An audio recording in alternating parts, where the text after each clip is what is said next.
You speak or I speak? Okay, so this is the Miro board with the brainstorming for the BPI Phase 2. This was built in a meeting with me, Alexandre Siqueira, Mohan, and Dr. Locke. And the intent of this recording is to explain how we structured in each of the ideas that we had. So first of all, we have this divided into 3 sections here. The first one being about engagement or efforts, possible efforts to promote a higher level of engagement.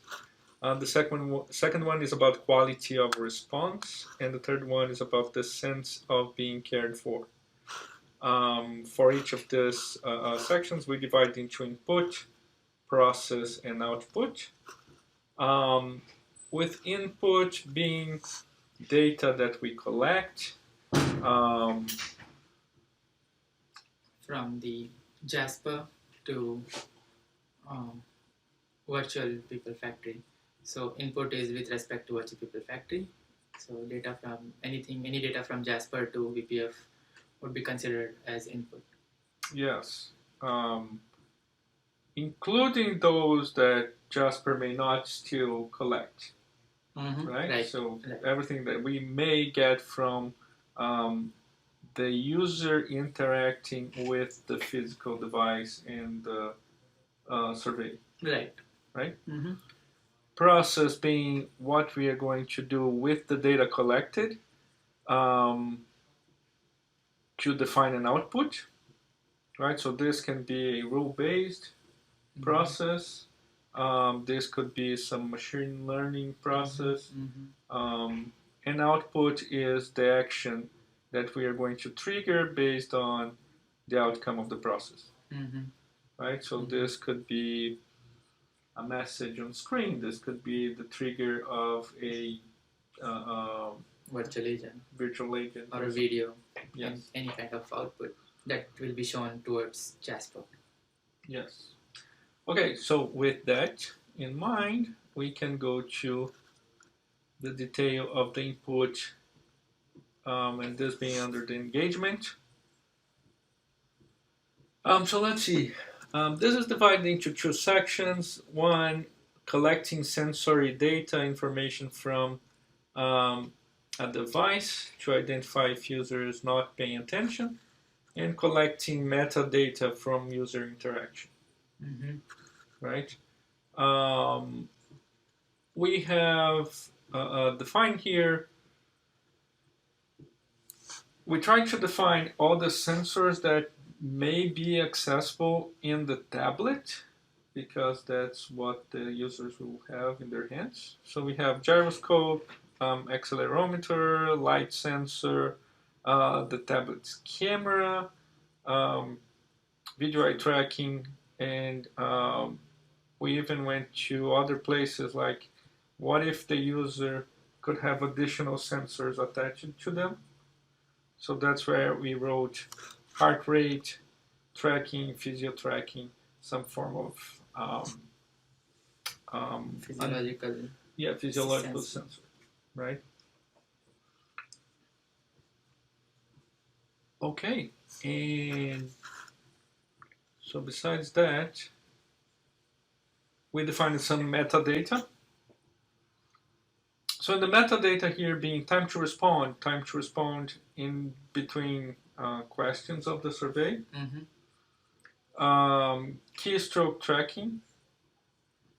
So the idea is what? That if the person is answering a textual question? Yeah, any open-ended response, and based on how frequently are they interacting, if they stop interacting while typing, so those kind of events can be put into this category.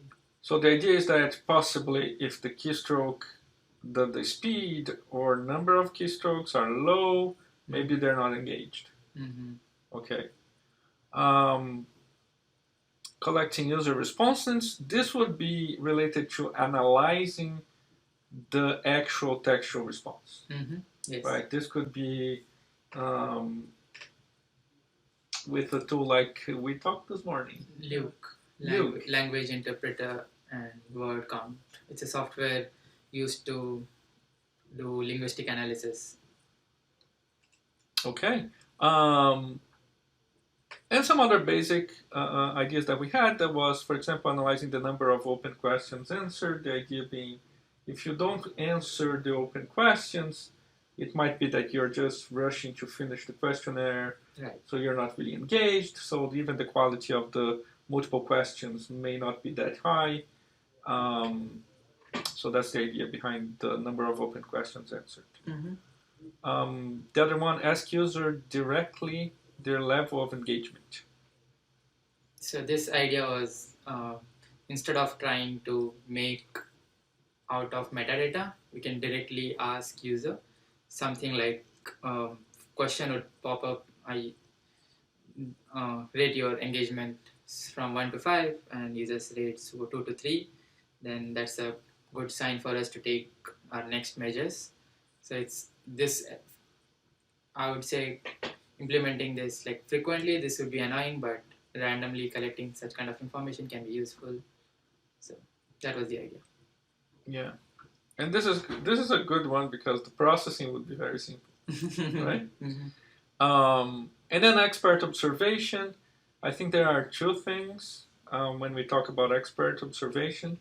One is direct expert observation, where you may have someone that is close to the patient actually looking at them answering the questions, and by their behavior seeing if they are engaged or not. The other one could be an expert is receiving information about the behavior of the person answering through, for example, Slack. So they're remotely monitoring the behavior of the person answering the questions, and they could start some action, right? So that's what's under expert observation. Okay. So the process. Okay, so the first one is predict user level of engagement. I think most of what we are listing here is about trying to predict. What do we do with that data we receive? Yeah, and it's about the level of engagement. And then at a higher level, either you have a rules-based system or a machine learning type of approach. The first one here, check quality of response.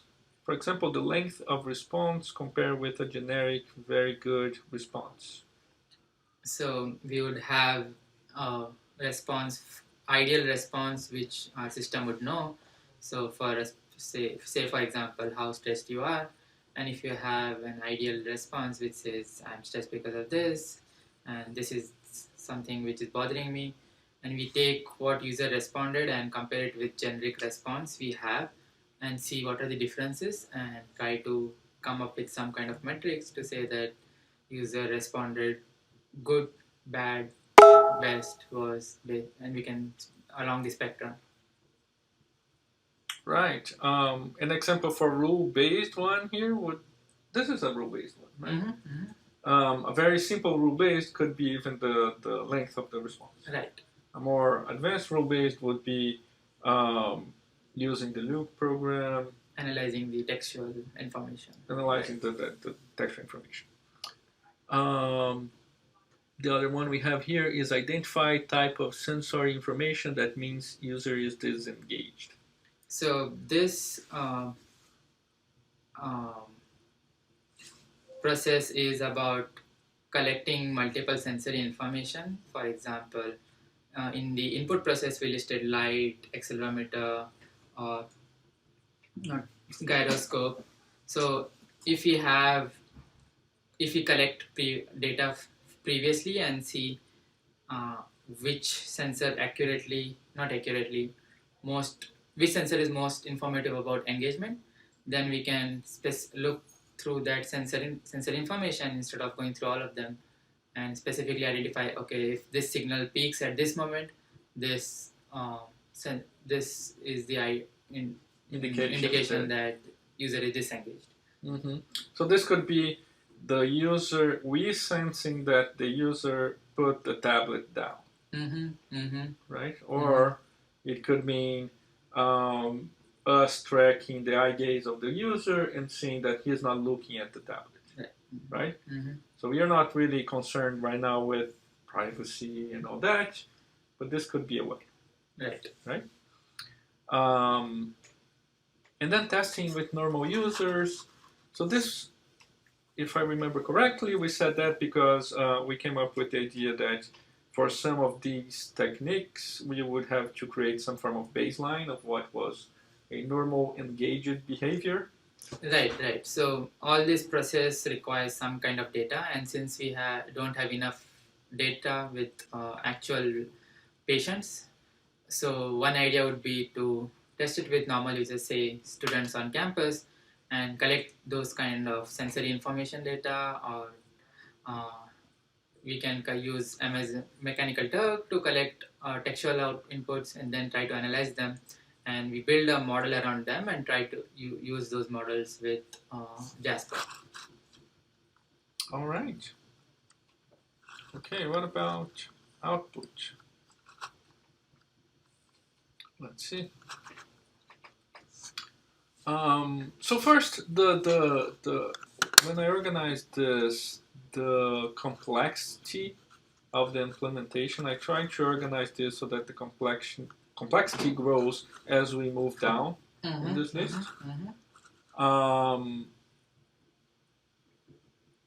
So the first one here was Slack notification.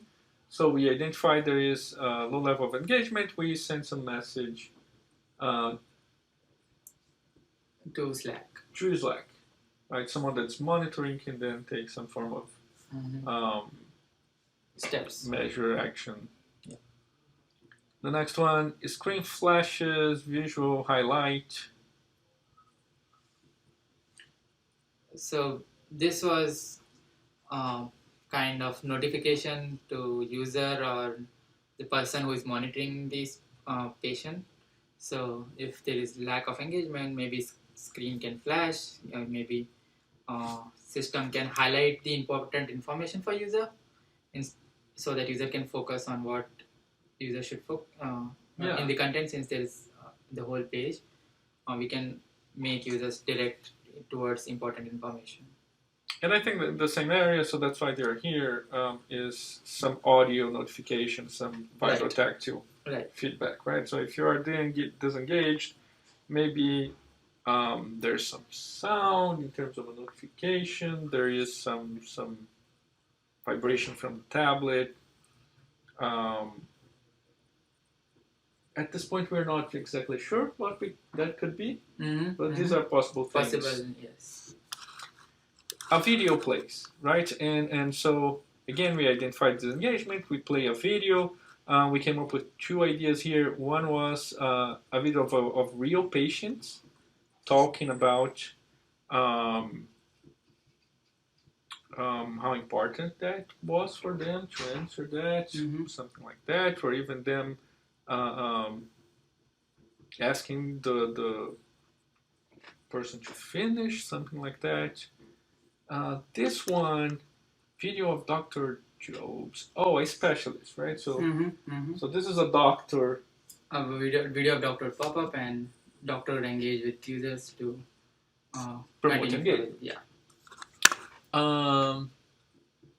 Yeah, one idea was reminder of the importance and possible positive outcomes of the completion, right? So for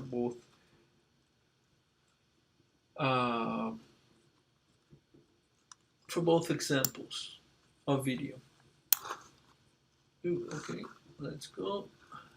Okay, the other one was tell a story, right? So, and this could be even a video also, but this could also be an animation. Right. The idea is, again, tell a story. Maybe this could promote engagement. The next one, virtual human pops up. Right, so again, we identify lack of engagement. in some way a virtual human pops up and start to interact with the user. Right?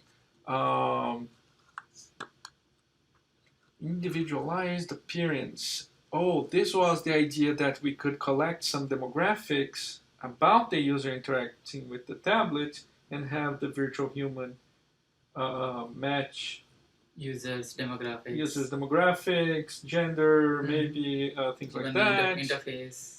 And that has been shown to increase engagement, which is not possible necessarily with the video. It is, but you'd have to have a number of different videos. Try to fill a template by asking user questions that fill in the blanks. So this idea was discussed in a meeting personally with Dr. Corner and team. So idea was, instead of asking user to type everything, we would have fill in the blanks kind of response where user should enter important information, but this would allow us to show user what information are we expecting. So that generic fill in the blanks would help patient to fill the additional information and fill in the blanks. So currently they type in. Right, it's open. On a tablet. So yeah, that's an interesting idea. Is that something that they are pursuing? Not yet. I'm not sure, but that was one of the ideas discussed. Okay. And that's the same thing, right? Convert the user interaction to a conversation. Okay. One of the other ideas was play a game. Right. I remember Dr. Locke saying something about, if the person is found to be not really engaged, then show some form of game, or even the whole interaction or the experience of answering the surveys being a game, right? Where every time you answer a question that is classified as high quality, then you get points or something like that. Right. And that could, if you could compare the results of one person with previous people that had answered these surveys and rank them, right? So your motivation to be engaged and to answer this would be to see how you would rank against others. Right. A comes in to talk to a patient to re-engage. So as soon as we detect disengagement, we send a notification to the person or the aide who is with the patient, and then we can notify them to go and visit the patient and discuss with them where they're facing difficulties or if they need any help. So they should be utilizing existing people who are available there for increasing engagement. And I think the other parallel idea here was we detect lack of engagement. If it's at a certain level, we basically halt the Jasper, and we have the person collecting that information. Right. Possibly in another tablet, but now instead of the patient typing and answering, he is answering to a clinician or some aide that is asking the questions. Okay. Right? I think that was the difference between these two. Okay, let's go to quality of response. Okay, again, input, process, output. There are some of the other input that we have discussed here. They may also apply to these few. These are additional ones. Yeah. Other than that. So these inputs are additional to the other ones, right? They're not exclusive to quality of response. And I think we have talked about this one. Expert intervention, response analysis, user demographics. These overlap with what we discussed in previous sections. So yeah, the process here being language analytics. So this is the LYWC we mentioned actually before already. other NLP toolbox, like then we can do sentiment analysis, what kind of emotions are there in the response. We can also compare to different groups, like it's like a generic response. Again, it's comparing between across the spectrum of bad, medium, good, and then Right, right. And I think you wrote this one, but train patient to respond. Right. This was an interesting idea. There was so we showed them what's a good answer. We showed them what's expected. So yeah, initial first two interactions can be helping user to build that answer. So if user is typing, so a pop-up comes out, try adding this part so that we can understand what you're thinking. So some similar to that. Yeah, yeah. So basically, showing the participant what's expected, and they would hopefully have better quality responses. Ask a follow up and tell me more style questions.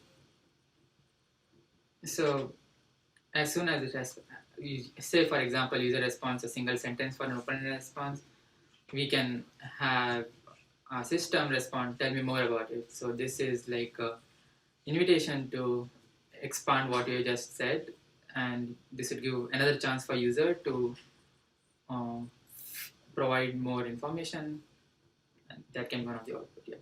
Right. The other idea was praise the participant whenever he answered an answer that was considered to be high quality. Right. That's if he wrote more than one word.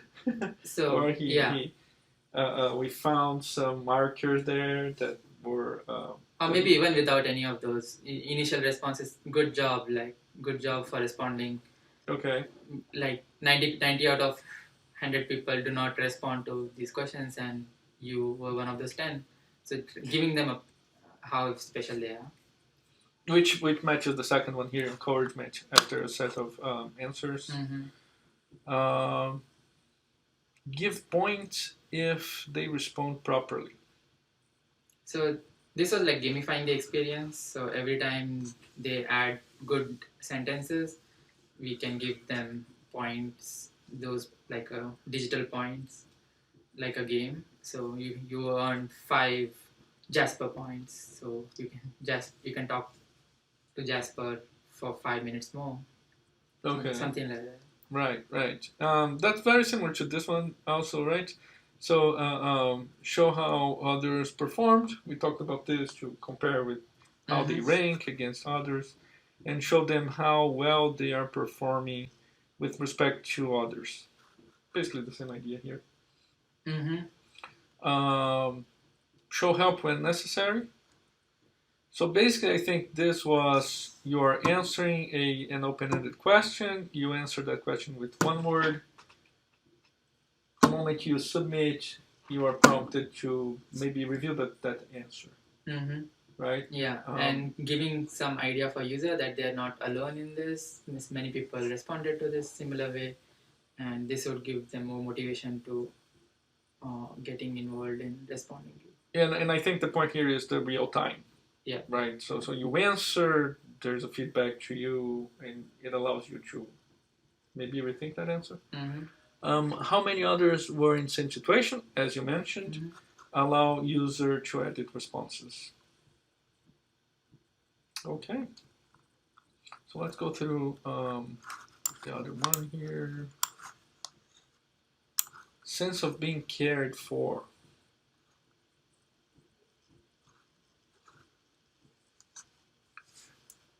Okay, so let's go through the input, process, and output again. Some I'm not sure if we have new ideas for input. It's like a help button. So. Oh yes, button to call a human at any time.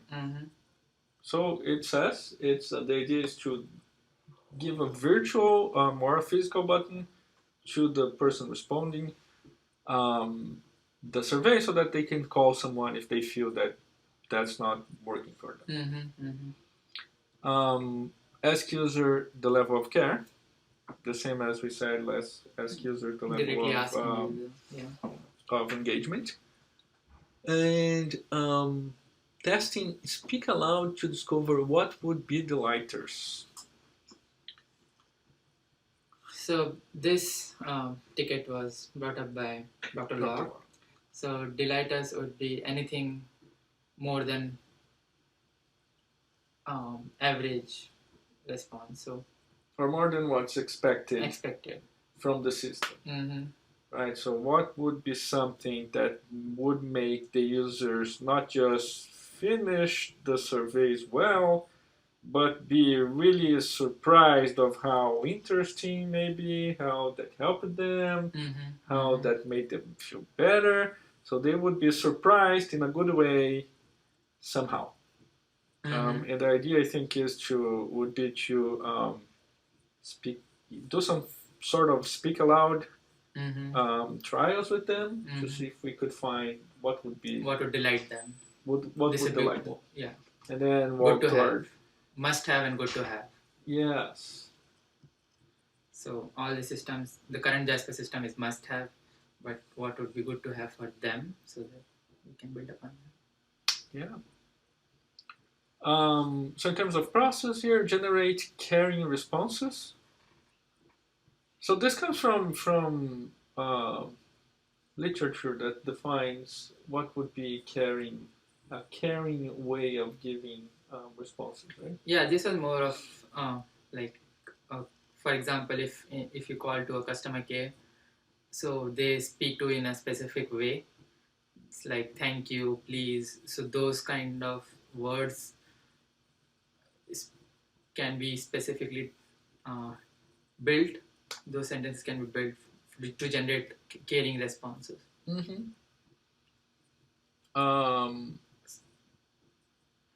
Aid comes to talk to patient to re-engage. I think we have talked about that. Real person in loco,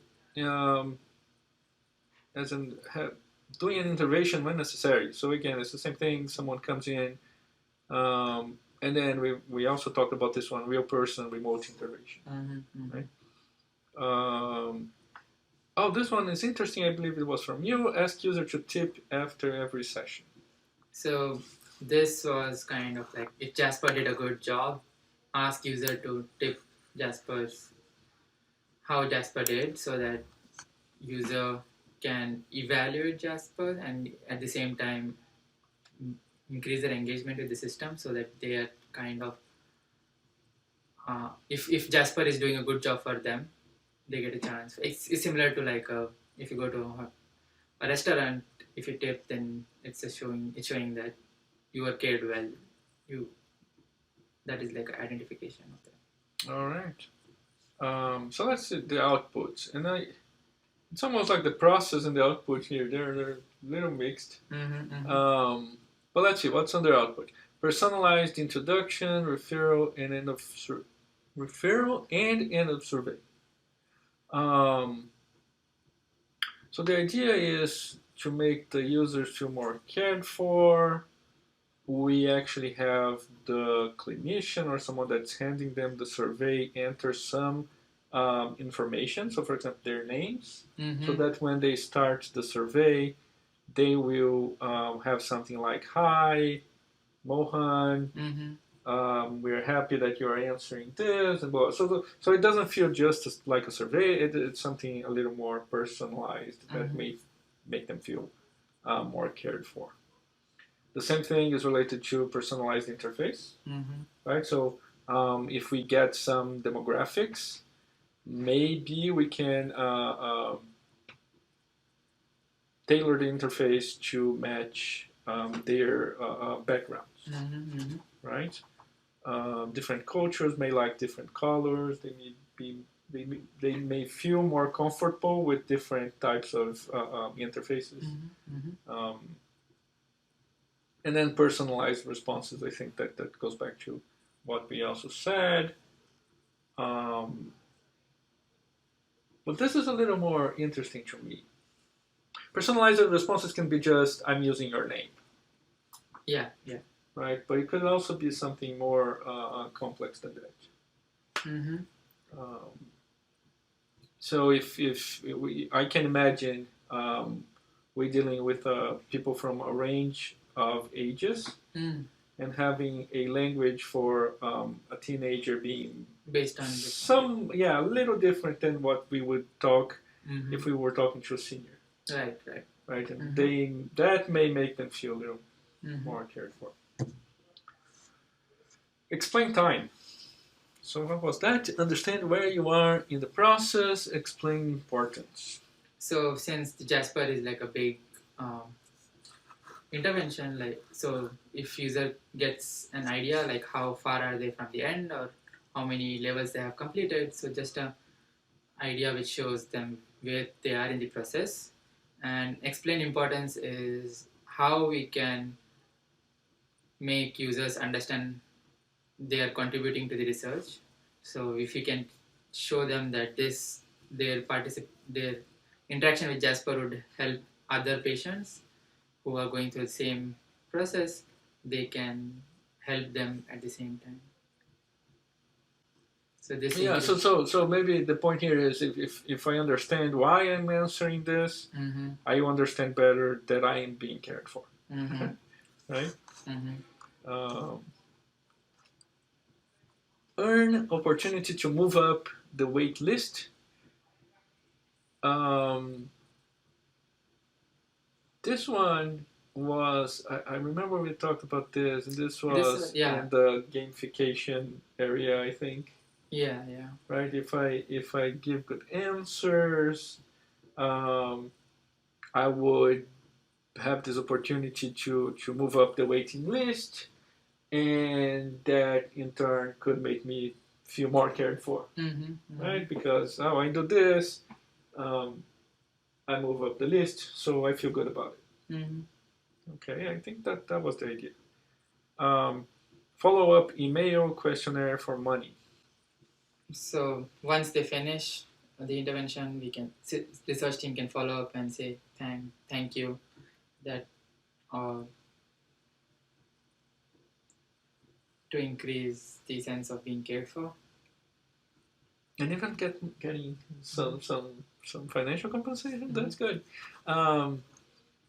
Yeah. So the same idea with a thank you note.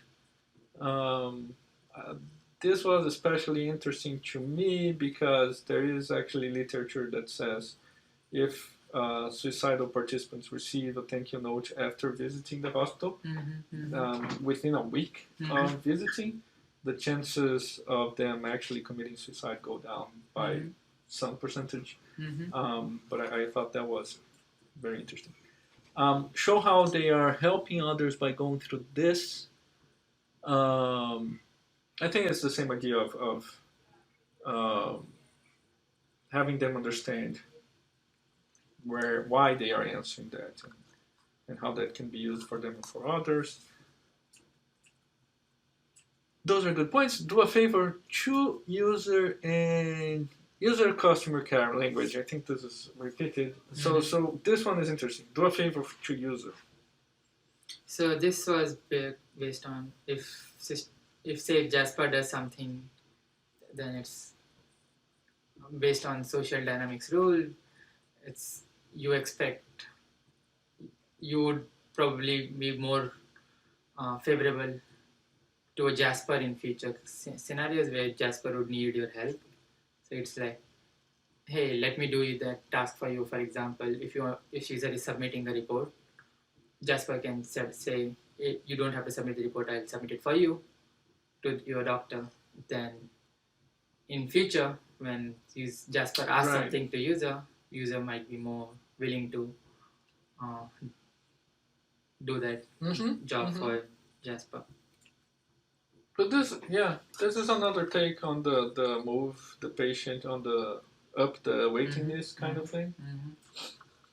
All right. So these were some of the ideas that we came up. Yes, we developed this. I think we will get even other ideas. But I think we finished this, right? Yeah. We have explained every ticket.